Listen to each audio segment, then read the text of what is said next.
atau masjid Tawakal ini, setiap malam Jumat kita mengadakan baca surah perjanjian 30 juz 30 sampai habis. Apakah bid'ah? Kendak do Nabi membuat tu dah. Pokoknya setiap malam Jumat Masjid Tawakal kalau menetapkan, pengurus menetapkan setiap malam Jumat tu kita menghabiskan juz 30. Ya Allah, jangan sampai pendek pemikiran awak. Masalah-masalah perbedaan tu tinggalkan di luar.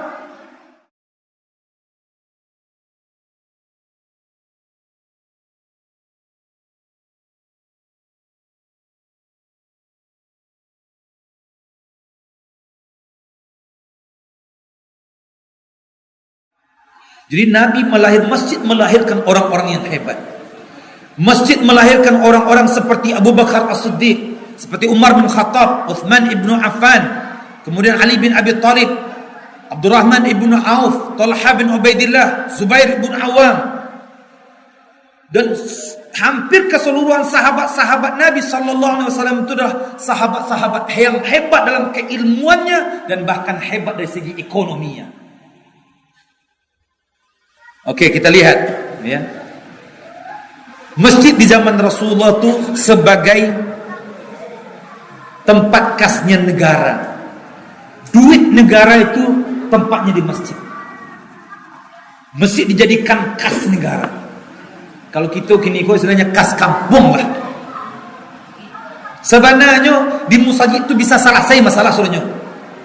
Kalau dijadikan kas kampung, kas negeri itu, kas masyarakat itu, musajid, jadi orang menyumbang ke musajid, dan musajid itu bukan untuk sekedar salat saja, bukan untuk sekedar majlis ilmu saja, tapi masjid itu adalah kalau seandainya imam masjid bertugasnya mencari orang-orang yang miskin, orang-orang ada anak jando-jando, bukan jando-jando muda jando-jando yang anaknya banyaknya lah tua, tidak ada penghasilan. Seorang imam atau pengurus masjid, ketua masjid, bendahara masjid, dia harus mencari malamnya kah, siangnya kah, sorenya kah, sehingga kalau ada orang yang memerlukan maka masjid membantunya. Apatah lagi ni mau Ramadan ni, ambo imam di masjid Kota Damansara itu di Malaysia, di Selangor itu, kalau penuh masjid itu lebih kurang dalam 3.500 orang. Jumat itu memang penuh habis sampai ke dataran. Itu memang Masya Allah. Masjid bukan sekadar untuk berceramah saja, tapi masjid untuk juga memperhatikan orang-orang yang kesusahan. Jadi bahkan saya juga mengajak ketua masjid, Haji, sekali-kali Haji, sekali sebulan kah, kita jalan-jalan keliling masjid. Kita berziarah, menjenguk, berkunjung ke rumah-rumah penduduk, hanya sekedar say hello, assalamualaikum. Ada enggak ketua masjid yang seperti itu? Paling-paling sekarang ketua masjid, apalagi kalau masjidnya megah, dia pula, oh, kamu enggak kenal dengan siapa? Saya. Siapa Pak? Saya ketua di masjid ini.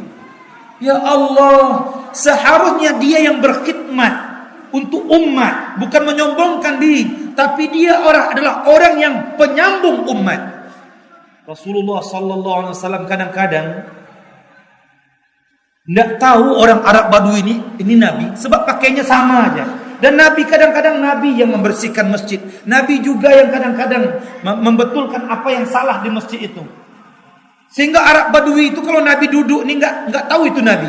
Mana Muhammad? Maknanya apa? Nabi ni orangnya tawadhu. Ada lagi orang tu mau ke masjid, mau salat, kemudian ada apa? Nyari apa? Saya mau nyari WC ini. Kemudian ngobrol, kemudian dia bilang apa? Bapak tahu tak saya ini siapa? Siapa Bapak? Saya ini Bilal di masjid ini. Allah, sombongnya, Masya Allah, Bilal pun sombong juga. Inna lillahi wa inna ilaihi raji'un. Ya Allah, seharusnya orang-orang masjid ini, pertama dia harus senyum, banyak senyumnya, sehingga kalau orang datang tuh bukan curiga. Ini orang masuk masjid sudah curiga aja. Orang datang tuh dengan imamnya suka tersenyum, ketua masjidnya suka tersenyum, pengurusnya suka tersenyum, bendaharanya suka tersenyum, maka orang suka ke masjid itu. Anak-anak, ini contohnya anak-anak kau balari, nyendakan duduk gitu doh. Biar ndak bahagia doh. Ya, tadi itu buan. Anak-anak kau ndak mungkin duduk tekah bapak doh. Sebab memang alamnya tekah tu. Tapi jangan berang loh sampai diberangkan sampai ndak datang ke masjid. Kata Abdullah bin Mas'ud, kalau tidak ada riuh rendah suara anak-anak di masjid itu, tunggu kehancuran generasi itu. Itu biasa. Kalau berang lohnya, cuman diajak anak-anak itu supaya dia giahnya. Nah, kalau datang ke masjid nanti kalau kamu diam bagus sampai selesai ceramah, sampai selesai salat ceramah semuanya, sampai pulang. Kalau kamu diam duduk bagus 10.000. Kasih anak itu 10.000. Baru anak itu diam. Saya tanya Bapak Ibu dan semuanya, pernah nggak dengar di gereja itu riuh rendah dengan suara anak-anak? Nggak ada. Duduk patuh dia, diam dia. Sebab ibu dan ayahnya melatihnya seperti itu. Iko ibu-ibu, main ke masjid je. Disuruh anak bermain ke masjid itu main je anak tu je. Ibu, mainlah ke masjid tu aja. Tentu anak tu bermain yo. Makanya coba ini duit 10.000 untuk masuk tabung ya nak. Ini duit 10.000 untuk kamu belanja nanti. Tapi dengan syarat mak tak mau dengar. Kalau ada pengurus masjid yang mengadu kepada mak, suara kamu bising, mak nggak kasih lagi duit. Itu anak itu kalau seandainya, kalau contohnya 10.000 satu hari, sebulan berapa? Baru 300.000. Tapi bapak ibu sudah membentuk kepribadian yang hebat dalam dirinya. Seorang yang disiplin, seorang yang punya akhlak, itu jauh lebih mahal daripada 300.000 sebulan. Kalau Allah saja mendatangkan sorga, mendatangkan banyak kebaikan, masa kita mengasih 10.000 aja berat? Makanya kalau bisa memang coba kita tawarkan tawaran yang hebat-hebat juga pada anak-anak kita, supaya dia bagus di masjid. Kemudian di masjid ini juga adakan fasilitas-fasilitas supaya anak-anak muda suka ke sini, remaja suka ke sini. Kalau bisa ada pingpongnya, ada takraunya, ada bulu tangkisnya. Sebab di zaman Rasulullah itu masjid bukan sekadar untuk ceramah, untuk ngajar, tapi latihan pedang. Latihan pedang, latihan memanah. Jadi masjid bukan untuk salat. Masjid ini untuk betul-betul sehingga orang suka datang ke masjid. Kemudian, anak-anak muda mungkin dia berkeringat. Sediakan jubah-jubah yang mudah.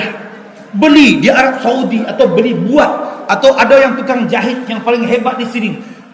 Buat jubah-jubah sehingga anak-anak muda itu memang habis dia 10 menit atau 5 menit sebelum azan berhenti. Kalau dia berkeringat ada jubah yang dipakainya. Belikan telekung-telekung atau mukena-mukena yang kemudian mukena itu kalau bisa ada yang mencucinya setiap minggu. Jangan sampai 3 bulan enggak dicuci-cuci.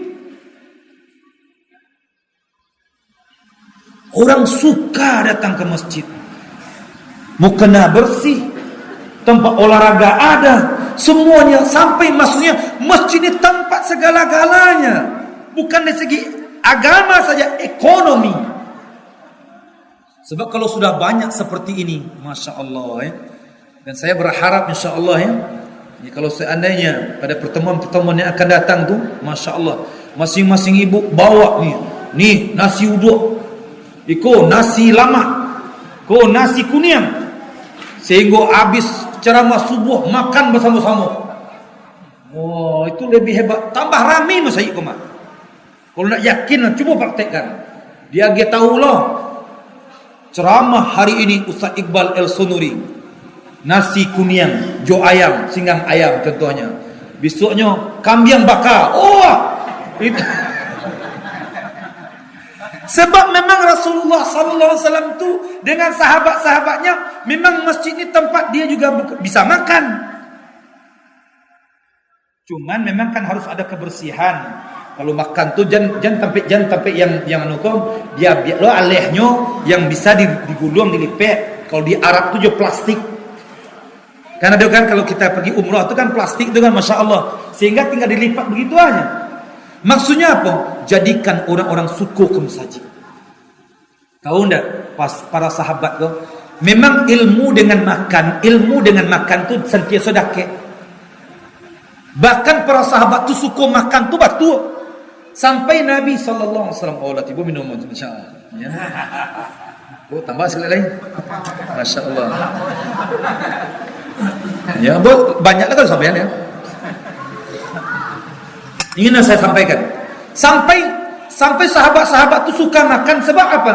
Sampai Nabi mengatakan ittaqin nar walau bisyikki tamrah. Takutlah kamu dengan api neraka walaupun bersedekah 1 biji korma. Kalau kita mengasih makan orang 1 pinggan, 2 pinggan, 5 piring, 10 piring, masya Allah bisa menyelamatkan kita semakin jauh daripada api neraka. Dan memang amal yang setelah salat yang tertinggi itu, amal yang tertinggi setelah salat adalah memberi makan. Karena kata Allah Subhanahu wa taala dalam surah Qalu ma salakakum fi saqar, dalam surah Mudaththir ya. Qalu ma salakakum fi saqar, qalu lam nakum minal musallin wa lam nakun nut'imu miskin. Kenapa kamu masuk neraka sakar?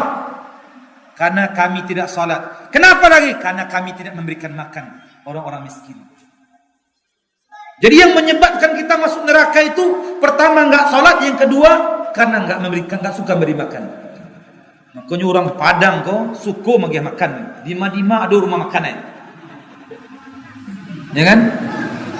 Makanya berkah hidup orang Sumatera Barat kok. Di Madinah nyo bagi makan kerajonya. Pai ke Jawanya rumah makan Padang lu dia. Yang paling dahsyat yang memasak tu orang Jawa, tapi rumah makan Padang namanya. Nah, kita kaji lah tu. Banyak sobok dah bu. Ambulah mengecek bahasa Padang tu. Rupanya bahasa orang Jawa. Makanya yang penting kita memberi makan. Di Jawa adalah warteg namanya. Ya, warung Tegal. Tapi kebanyakan orang Tegal ya. Tapi sebenarnya bukan orang Tegal, sebenarnya orang lain pun dari Pacitan pun menjual. Oke.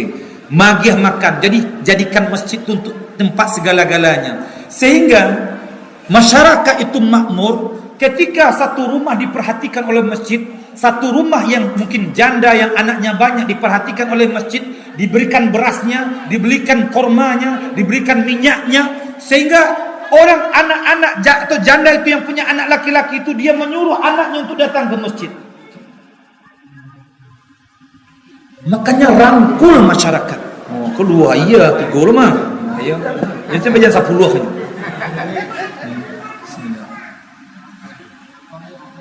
Bu, Pak, ambo ingin supaya jangan sampai pendek pikiran kita tentang masjid ini. Infakkan harta apa saja yang bisa membuat masjid ini ramai, ramaikan. Sebab intinya kalau ramai, dia akan banyak bisa berbuat banyak kebaikan. Kemudian saya ingatkan diri saya dan semuanya, kalau ada perbedaan tuh ketepikan, tinggalkan di luar pagar. Orang Salafi kah dia, orang apakah dia, orang mazhab Syafi'i kah, Hambali kah, Hanafi kah, Maliki kah, tinggalkan di luar pagar. Di masjid kita bersaudara. Kalau imamnya Salafi, ya ikut aja imam Salafi. Kalau imam Syafi'i, ikut imam Syafi'i. Siapa yang jadi imam? Silakan, enggak usah bertengkar. Sebab enggak akan bisa disatukan masalah perbedaan pendapat ini. Sampai dunia kiamat enggak akan bisa. Sebab memang dia adalah keluasan Islam, kemudahan Islam. Kalau ciak je pendapat tentu pan yang lo adanya. Makanya Islam, Imam Abu Hanifah muridnya Imam Malik. Imam Malik berbeda pendapat je Imam Abu Hanifah. Guru jo murid saja berbeda. Imam Malik punya murid Imam Syafi'i dengan Imam Ahmad. Imam Malik, Imam Syafi'i itulah habis ilmu Imam Malik ku ditelannya, dipelajarinya. Alun berajale kita membuat Imam Malik itulah apa di kepalanya Imam Syafi'i. Ketika Imam Syafi'i lahir, Imam Abu Hanifah meninggal. Tak sebut je Imam Abu Hanifah. Alah selesai beraja Imam Malik, kata Imam Malik, wahai Syafi'i, pergilah ke Baghdad. Belajarlah dengan murid-murid Imam Abu Hanifah, sebab kamu tidak bertemu dengan Imam Abu Hanifah. Ditelannya lo seluruh keilmuan Imam Abu Hanifah itu dengan murid-murid Imam. Kemudian punya murid Imam Ahmad Ibn Hanbal, saling beraja. Imam Ahmad mengambil pendapat Imam Syafi'i, Imam Syafi'i mengambil sebagian pendapat Imam Ahmad. Guru je murid, tapi berbeza pendapat. Tapi elok. Tak ada bercakap dah. Iko ya Allah, ibunya baca Yasin malam Jumat, 30 tahun ibunya baca Yasin malam Jumat. Dua tahunnya baru sadarnya, biasanya jomoge motor gede kan kata. Mau motor-motor nya. Lepas tu 2 tahun sadarnya, berajanya. Tiba-tiba berajanya, Bu, ibu bid'ah ke Bu? Baca Yasin malam Jumat ke bid'ah? Dituduhnya ibu masuk neraka. 30 tahun ibunya baca Al-Quran, dituduhnya masuk neraka. Inyo baru 2 tahun beraja, imduaknya 30 tahun baca Yasin, Bu, baca Yasin malam Jumat ke bid'ah? Masuk neraka. Inna lillahi wa inna ilaihi raji'un. Jangan masalah itu yang diangkat-angkatkan. Selagi nyo membaca Yasin sama ada malam Jumat, malam Khamis, walaupun hadisnya lemah, yang jelas dia membaca Al-Quran. Dan membaca Al-Quran kok kapan saja. Kamu khususkan bagus, kalau kamu enggak khususkan pun juga bagus, enggak ada masalah. Contoh, saya khususkan setiap hari Senin saya baca Al-Baqarah terus, enggak bidah. Atau masjid Tawakal ini, setiap malam Jumat kita mengadakan baca surah penjenayah 30, juz 30 sampai habis. Apakah bid'ah? Kan tak ada Nabi mau buat tu dah. Di pokoknya setiap malam Jumat Masjid Tawakal Allah menetapkan, pengurus menetapkan setiap malam Jumat tu kita menghabiskan juz 30. Ya Allah, jangan sampai pendek pemikiran awak. Masalah-masalah perbedaan tu tinggalkan di luar.